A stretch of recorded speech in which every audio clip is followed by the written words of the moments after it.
삼가 너는 내게로 듣지 아니하며 너를 미혹하게 하는 선지자의 말을 듣지 말라.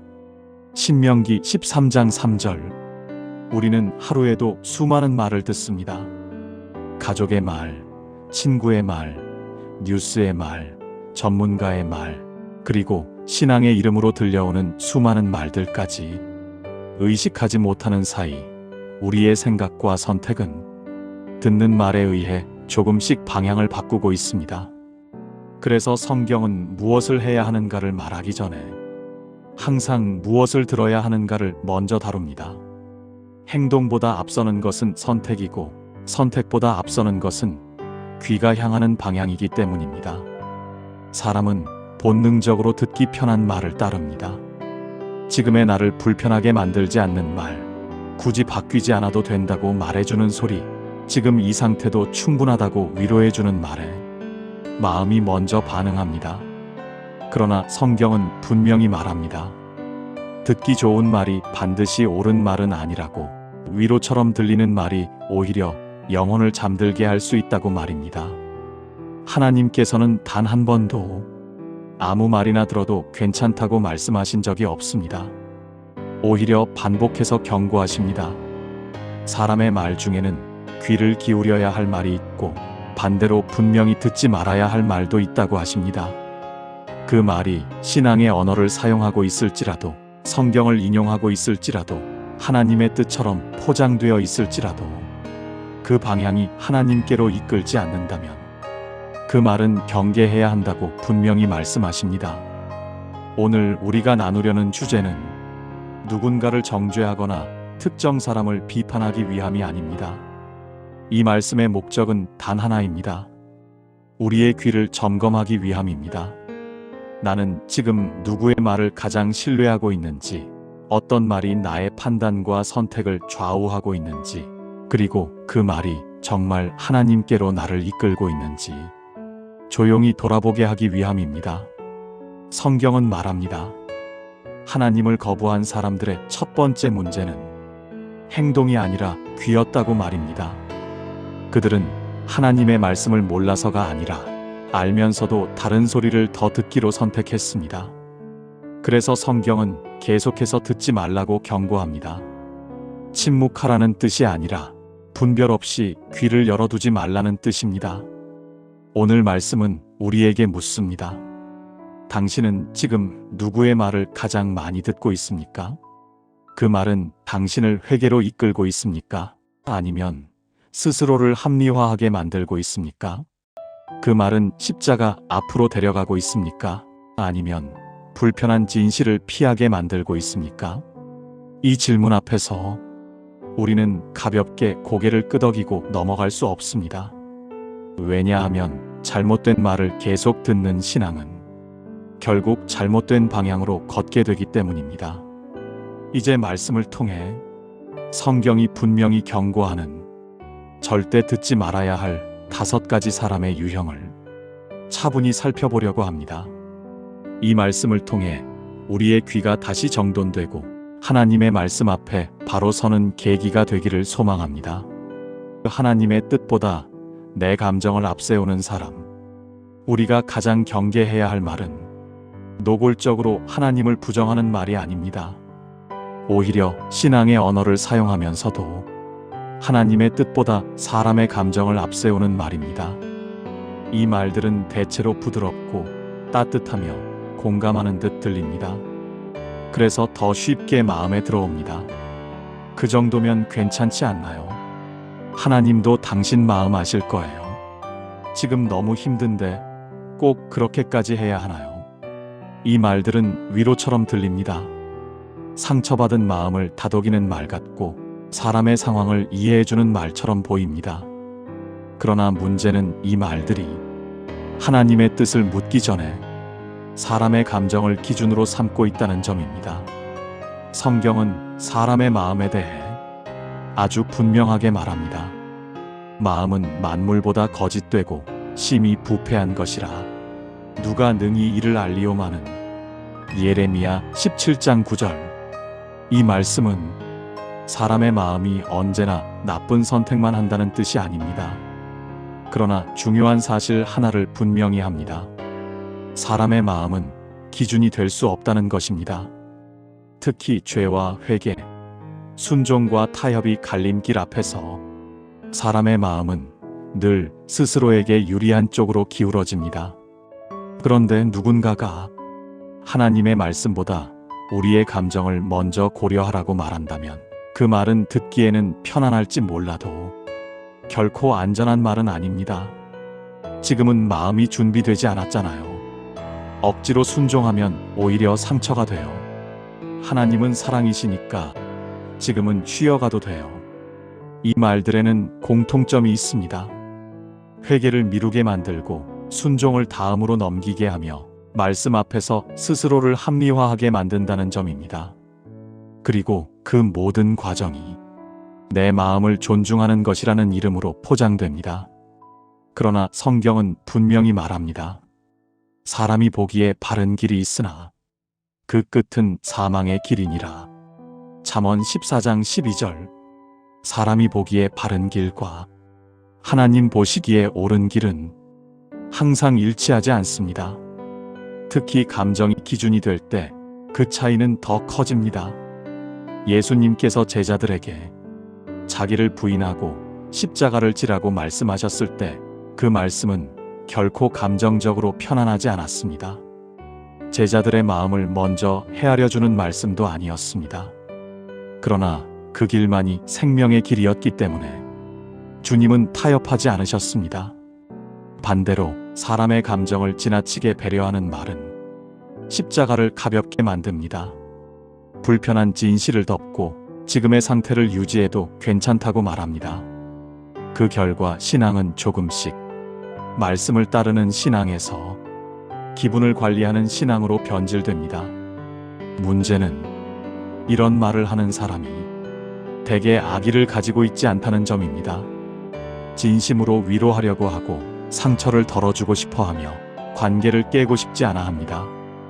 그러나 선한 의도와 옳은 방향은 언제나 같은 것은 아닙니다. 하나님의 뜻보다 감정을 앞세우는 말은 결국 하나님께 묻지 않게 만듭니다. 하나님, 어떻게 해야 합니까? 라는 질문 대신 내 마음이 괜찮은가? 를 먼저 묻게 합니다. 그리고 이 작은 순서의 변화가 신앙의 방향을 완전히 바꾸어 놓습니다. 그래서 성경은 사람의 말이 아무리 공감적일지라도 그 말이 말씀으로 나를 이끄는지 아니면 나 자신에게로 돌려 세우는지를 반드시 분별하라고 말합니다. 위로가 필요하지 않다는 뜻이 아닙니다. 그러나 위로가 회개를 막고 공감이 순종을 미루게 한다면 그 말은 반드시 경계해야 합니다. 오늘 이 말씀 앞에서 우리 스스로에게 물어야 합니다. 지금 내가 가장 많이 듣고 있는 말은 나를 하나님 앞으로 이끌고 있는지 아니면 내 감정을 중심에 두고 있는지 말입니다. 그 질문에 대한 대답이 앞으로의 길을 결정하게 될 것입니다. 회개 없는 은혜만 말하는 사람. 우리가 반드시 경계해야 할 또 하나의 말은 은혜를 말하지만 회개를 말하지 않는 사람의 말입니다. 이 말은 신앙적으로 들립니다. 사랑을 이야기하고 용서를 강조하며 하나님의 자비를 크게 선포합니다. 그러나 그 말 속에서 이상하리만큼 회개의 자리는 점점 사라집니다. 하나님은 사랑이시잖아요. 은혜로 구원받는 거지 행위로 구원받는 건 아니잖아요. 너무 죄만 강조하면 사람들 상처받아요. 이 말들은 틀린 말이 아닙니다. 하나님은 사랑이시고 우리는 은혜로 구원받습니다. 그러나 문제는 이 말들이 성경의 일부만 떼어내어 전부인 것처럼 사용될 때 발생합니다. 성경은 은혜를 말할 때 항상 회개를 함께 말합니다. 둘은 결코 분리되지 않습니다. 회개 없는 은혜는 성경에 존재하지 않기 때문입니다. 사도 바울은 이 문제를 분명하게 짚습니다. 그런즉 우리가 무슨 말을 하리요? 은혜를 더하게 하려고 죄에 거하겠느냐? 그럴 수 없느니라. 로마서 6장 1절 2절. 바울은 은혜를 가장 깊이 이해한 사람이었습니다. 그러나 그는 은혜를 죄를 덮어두는 이유로 사용하지 않았습니다. 오히려 은혜를 알수록 죄에 대해 더 민감해졌고 하나님 앞에서 더 철저히 자신을 돌아보았습니다. 그런데 회개 없는 은혜를 말하는 사람의 말은 정반대의 결과를 낳습니다. 죄에 대해 둔감해지게 만들고 돌이킴의 필요성을 흐리게 하며 현재의 상태에 머물러도 괜찮다는 확신을 줍니다. 어차피 우리는 연약한 존재잖아요. 다 죄인인데 너무 심각할 필요 있나요? 하나님이 다 아시고 덮어주실 거예요. 이 말들은 겸손처럼 보이지만 사실은 회개를 미루는 방식이 되기 쉽습니다. 연약함을 인정하는 것과 돌이키지 않는 것은 전혀 다른 문제입니다. 성경은 분명히 말합니다. 회개에 합당한 열매를 맺으라. 마태복음 3장 8절. 회개는 감정이 아니라 방향입니다. 미안해하는 마음이 아니라 돌아서서 다른 길로 걷는 선택입니다. 그러나 회개 없는 은혜는 방향을 바꾸지 않아도 된다고 말합니다. 마음만 괴로워하면 충분하다고, 느낌만 있으면 괜찮다고 말합니다. 이러한 말이 반복되면 신앙은 점점 긴장을 잃습니다. 말씀 앞에서 자신을 점검하는 일은 줄어들고 죄에 대한 경각심은 무뎌지며 결국 하나님 앞에서의 두려움마저 사라집니다. 예수님께서는 은혜를 선포하실 때 언제나 회개를 함께 말씀하셨습니다. 음행 중에 잡힌 여인에게도 정죄하지 않으셨지만 분명히 이렇게 말씀하셨습니다. 다시는 죄를 범하지 말라. 은혜는 죄를 덮어두는 것이 아니라 죄에서 벗어날 힘을 주는 것이기 때문입니다. 그런데 회개 없는 은혜를 말하는 사람의 말은 이 마지막 한마디를 삭제합니다. 정죄하지 말라는 말씀만 남기고 돌이키라는 말씀은 조용히 지워버립니다. 그 결과 은혜는 점점 값싸집니다. 값싼 은혜는 십자가의 무게를 가볍게 만들고 구원의 깊이를 얕게 만들며 신앙을 감정 관리의 도구로 바꿉니다. 그러나 성경이 말하는 은혜는 결코 가볍지 않습니다. 그 은혜는 예수 그리스도의 피로 값주고 사신 것이기 때문입니다. 그래서 회개 없는 은혜를 말하는 사람의 말은 아무리 부드럽고 따뜻해 보여도 반드시 분별해야 합니다. 그 말이 나를 하나님 앞으로 더 가까이 이끄는지 아니면 십자가를 피해가게 만드는지 차분히 점검해야 합니다. 오늘 이 말씀 앞에서 우리 자신에게 물어야 합니다. 나는 은혜를 말하면서 혹시 회개를 미루고 있지는 않은지, 하나님의 사랑을 말하면서 말씀 앞에서 돌이키는 결단은 피하고 있지는 않은지 말입니다. 진짜 은혜는 죄를 가볍게 여기게 하지 않습니다. 오히려 하나님 앞에서 더 깊이 무릎 꿇게 만듭니다. 그 기준에서 벗어난 말이라면 그 말이 아무리 신앙적일지라도 귀를 기울여서는 안 됩니다. 성경보다 경험을 절대화하는 사람. 오늘날 신앙 안에서 자주 듣게 되는 말 가운데 하나는 내가 직접 겪어봤다라는 말입니다. 체험은 분명 소중합니다. 하나님께서 각 사람의 삶 속에서 일하시는 방식은 다양하고 그 경험은 신앙의 여정을 풍성하게 합니다. 그러나 문제가 되는 순간은 경험이 말씀 위에 올라설 때입니다. 나는 이렇게 기도했더니 이런 일이 일어났어요. 이 방법이 통하더라고요. 성경은 그렇다 해도 실제로는 달라요. 이 말들은 설득력이 있습니다. 직접 겪은 이야기이기 때문입니다. 그러나 성경은 한 번도 경험을 진리의 기준으로 세운 적이 없습니다. 경험은 해석되어야 할 대상이지 판단의 최종 기준이 될 수는 없기 때문입니다. 예수님께서는 유대인들에게 이렇게 말씀하셨습니다. 너희가 성경에서 영생을 얻는 줄 생각하고 성경을 상고하거니와 이 성경이 곧 내게 대하여 증언하는 것이니라. 요한복음 5장 39절. 주님은 체험을 부정하지 않으셨습니다. 그러나 언제나 기준은 말씀이라고 분명히 하셨습니다. 말씀이 경험을 해석해야지 경험이 말씀을 수정해서는 안 됩니다. 그런데 경험을 절대화하는 사람의 말은 이 질서를 거꾸로 세웁니다. 성경의 말씀보다 자신이 겪은 일을 앞세우고 말씀과 어긋날 때조차 내가 느낀 게 더 분명하다고 말합니다. 이렇게 되면 말씀은 점점 선택사항이 됩니다. 자신의 경험과 맞을 때만 받아들이고 맞지 않으면 시대가 달라졌다고 말합니다. 그 결과 신앙은 객관적 기준을 잃고 각자의 체험만 남게 됩니다. 성경은 이런 상황을 미리 경고합니다. 사랑하는 자들아, 영을 다 믿지 말고 오직 영들이 하나님께 속하였나 시험하라. 요한일서 4장 1절. 시험하라는 말은 의심하라는 뜻이 아니라 검증하라는 뜻입니다. 그 검증의 기준은 언제나 말씀입니다. 아무리 강렬한 체험이라도, 아무리 많은 사람이 공감하는 이야기라도 말씀 앞에서 검증되지 않는다면 그것은 진리로 받아들일 수 없습니다. 특히 위험한 경우는 개인의 체험이 보편적 진리처럼 포장될 때입니다. 이렇게 하지 않으면 믿음이 없는 거예요. 이 체험이 없으면 성령을 모르는 거예요. 이런 말은 사람들을 말씀 앞으로 데려가지 않고 특정 경험 앞으로 줄 세웁니다. 그러나 성경은 모든 사람에게 동일한 체험을 요구하지 않습니다.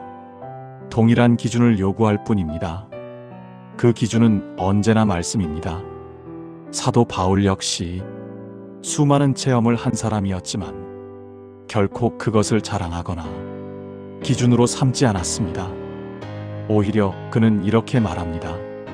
내가 그리스도의 복음을 부끄러워하지 아니하노니 이 복음은 모든 믿는 자에게 구원을 주시는 하나님의 능력이 됨이라.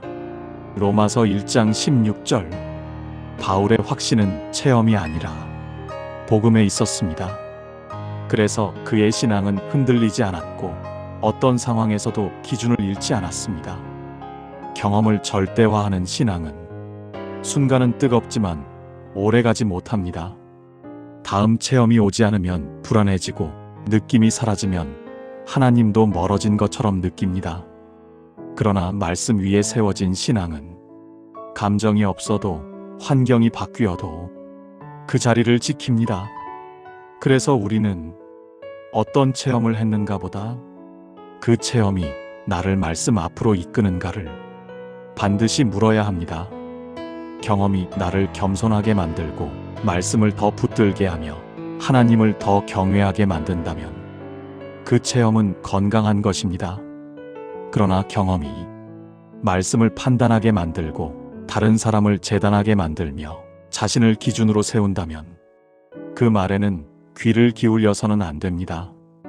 오늘 이 말씀 앞에서 우리는 다시 기준을 세워야 합니다. 느낌보다 말씀을, 체험보다 진리를, 사람의 이야기가 아니라 하나님의 기록된 말씀을 신앙의 중심에 두어야 합니다. 그 기준을 잃지 않을 때 우리는 어떤 말 앞에서도 흔들리지 않을 수 있습니다. 순종보다 성공을 강조하는 사람, 신앙 안에서 은근히 힘을 얻는 말이 있습니다. 하나님 뜻이면 잘 될 거예요. 형통하면 하나님이 함께 하신 증거죠. 결과가 좋으면 그 선택이 맞았던 거예요. 이 말들은 희망을 주는 것처럼 들립니다. 불확실한 현실 앞에서 사람의 마음을 붙잡아주고 노력의 끝에 보상이 있을 것이라는 기대를 심어줍니다. 그러나 이 말이 순종보다 성공을 기준으로 삼게 만들 때 우리는 매우 위험한 신앙의 길로 들어서게 됩니다. 성경은 한 번도 성공을 하나님의 뜻의 기준으로 삼지 않았습니다. 오히려 성경은 하나님의 뜻을 따르는 길이 때로는 실패처럼 보일 수 있다고 말합니다. 사람의 눈에 보이는 결과와 하나님의 기뻐하시는 순종은 항상 같은 자리에 있지 않기 때문입니다. 예수님께서 제자들에게 따르라고 부르셨을 때 그 길은 성공의 길처럼 보이지 않았습니다. 안정된 삶을 내려놓아야 했고 확실한 미래도 보장되지 않았습니다. 그러나 주님은 결과를 약속하지 않으셨고 오직 따름을 요구하셨습니다. 그런데 순종보다 성공을 강조하는 사람의 말은 이 기준을 바꿔놓습니다. 하나님의 뜻을 묻기 전에 이 선택이 나에게 어떤 결과를 가져다 줄까를 먼저 생각하게 합니다. 그리고 결과가 좋아 보이면 그것을 하나님의 뜻으로 해석합니다. 성경은 이렇게 말합니다. 사람이 온 천하를 얻고도 자기 영혼을 잃으면 무엇이 유익하리요? 마가복음 8장 36절. 이 말씀은 성공 그 자체를 부정하는 말이 아닙니다. 그러나 분명한 경고를 담고 있습니다. 영혼을 잃게 만드는 성공은 결코 하나님께로부터 온 복이 아니라는 것입니다. 순종보다 성공을 앞세우는 신앙은 고난을 실패로 해석합니다. 어려움이 오면 이 길은 하나님 뜻이 아닌가 보다라고 말합니다. 그러나 성경 속 수많은 인물들은 고난 한가운데서도 하나님의 뜻 안에 있었습니다. 요셉은 형들의 미움을 받아 팔려갔고 다윗은 기름 부음을 받았지만 오랜 도망자의 시간을 보냈으며 사도 바울은 복음을 전하다가 감옥에 갇히고 매를 맞았습니다. 그들의 삶은 겉으로 보기엔 결코 성공의 연속이 아니었습니다.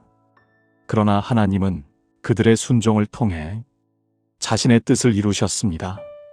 성경은 이렇게 말합니다. 우리는 믿음으로 행하고 보는 것으로 행하지 아니하노라. 고린도후서 5장 7절. 믿음으로 걷는다는 것은 결과를 미리 확인하고 선택하는 것이 아니라 말씀을 붙들고 한 걸음씩 나아가는 것입니다. 그러나 성공을 강조하는 말은 이 믿음의 본질을 흐리게 합니다. 지금은 잘 되니까 괜찮아요. 사람들이 인정하잖아요. 열매가 있으니까 하나님도 기뻐하실 거예요. 이 말들은 순종을 결과로 평가하게 만듭니다. 그러나 성경에서 말하는 열매는 눈에 보이는 성과만을 의미하지 않습니다. 겸손, 인내, 충성, 오래 참음 같은 열매는 대개 고난 속에서 맺힙니다. 순종보다 성공을 앞세우는 말이 반복되면 신앙은 점점 조건부가 됩니다. 잘 될 때는 감사하지만 어려움이 오면 쉽게 낙심합니다. 왜냐하면 기준이 하나님이 아니라 결과였기 때문입니다. 그러나 하나님께서 찾으시는 것은 성공한 사람이 아니라 순종하는 사람입니다. 결과는 하나님께 맡기고 말씀 앞에 서는 태도, 그 자리를 지키는 신앙을 기뻐하십니다. 오늘 이 말씀 앞에서 우리는 스스로에게 물어야 합니다. 나는 지금 하나님의 뜻을 따르고 있는지 아니면 성공이라는 이름으로 나의 선택을 정당화하고 있는지 말입니다. 이 질문에 대한 정직한 답이 우리의 신앙을 다시 바로 세울 것입니다. 십자가 없는 위로만 건네는 사람은 힘들 때 위로를 원합니다. 상처받았을 때, 지쳤을 때, 더 이상 버틸 힘이 없을 때 누군가의 따뜻한 말 한마디는 다시 숨을 쉬게 만드는 힘이 됩니다. 그래서 위로는 필요합니다. 그러나 성경은 한 가지를 분명히 합니다. 모든 위로가 사람을 살리는 것은 아니라는 사실입니다. 특히 경계해야 할 말은 십자가를 말하지 않는 위로입니다. 아픔을 직면하게 하지 않고 말씀 앞에 서게 하지 않으며 그저 마음만 달래주는 말입니다. 지금은 충분히 잘하고 있어요. 굳이 그렇게까지 자신을 몰아붙이지 마세요. 하나님은 이해하실 거예요. 이 말들은 부드럽고 사람의 마음을 잠시 편하게 합니다. 그러나 그 위로가 회개를 가로막고 말씀 앞에 서는 것을 미루게 만든다면 그 위로는 결코 건강하지 않습니다. 성경은 이런 위로를 아주 단호하게 경고합니다. 그들이 내 백성의 상처를 가볍게 여기며 말하기를 평강하다 하나 평강이 없도다. 예레미야 6장 14절. 하나님께서 문제 삼으신 것은 위로 그 자체가 아닙니다. 상처를 가볍게 여기는 태도입니다. 문제의 깊이를 직면하지 않게 만들고 죄와 하나님 사이의 단절을 대수롭지 않게 만드는 위로였습니다. 십자가 없는 위로는 불편한 진실을 피합니다. 말씀 앞에서 자신을 돌아보는 대신 지금의 상태를 유지해도 괜찮다고 말합니다. 그러나 성경은 치유가 항상 불편한 자리에서 시작된다고 말합니다. 예수님께서 병자를 고치실 때 단순히 괜찮다고만 말씀하지 않으셨습니다. 일어나 걸어라라고 말씀하셨고 내 믿음이 너를 구원하였다고 선언하셨습니다. 그 말씀은 위로였지만 동시에 변화에 대한 요구였습니다. 반대로 십자가 없는 위로는 변화를 요구하지 않습니다. 지금의 상태를 존중해 준다는 이름으로 말씀의 요구를 낮춥니다.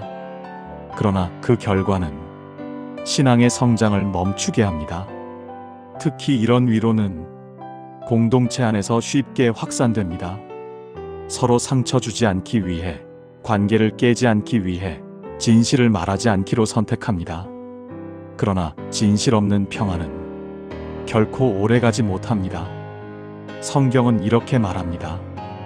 때가 이르리니 사람이 바른 교훈을 받지 아니하며 귀가 가려워서 자기 사욕을 따를 스승을 많이 두리라. 디모데후서 4장 3절. 이 말씀은 세상이 악해질 것이라는 예언이 아닙니다. 사람들이 듣기 싫은 진리를 피하고 듣기 좋은 위로만 선택하게 될 것을 경고하는 말씀입니다. 십자가는 언제나 불편합니다. 자기를 부인해야 하고 내려놓아야 하며 돌이켜야 하기 때문입니다. 그러나 십자가를 통과하지 않는 위로는 결국 사람을 그 자리에 묶어둡니다. 진짜 위로는 잠시 마음을 편하게 하는 말이 아니라 하나님 앞으로 다시 서게 하는 말입니다. 아프지만 필요한 말, 듣기 어렵지만 생명을 살리는 말이 참된 위로입니다. 오늘 이 말씀 앞에서 우리는 질문해야 합니다. 나는 지금 십자가를 지워버린 위로를 듣고 있는지 아니면 나를 변화시키는 말씀을 듣고 있는지 말입니다. 그리고 나는 다른 사람에게 어떤 말을 건네고 있는지도 함께 돌아보아야 합니다. 사랑은 항상 부드럽기만 하지 않습니다.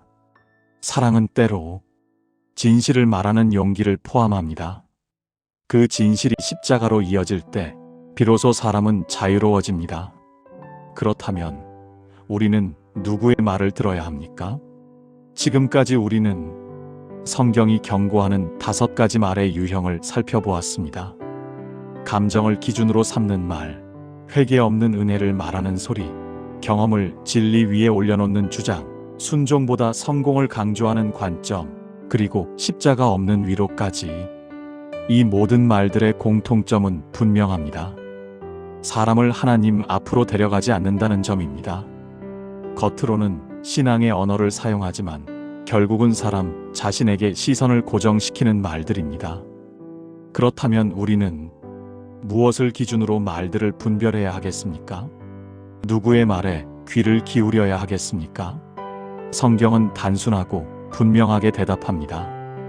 내 양은 내 음성을 들으며 나는 그들을 알며 그들은 나를 따르느니라. 요한복음 10장 27절. 여기서 중요한 것은 음성보다 따름입니다. 하나님의 음성은 언제나 사람을 따르게 만듭니다.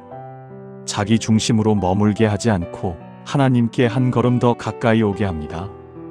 그래서 분별의 기준은 말의 표현이 아니라 결과입니다.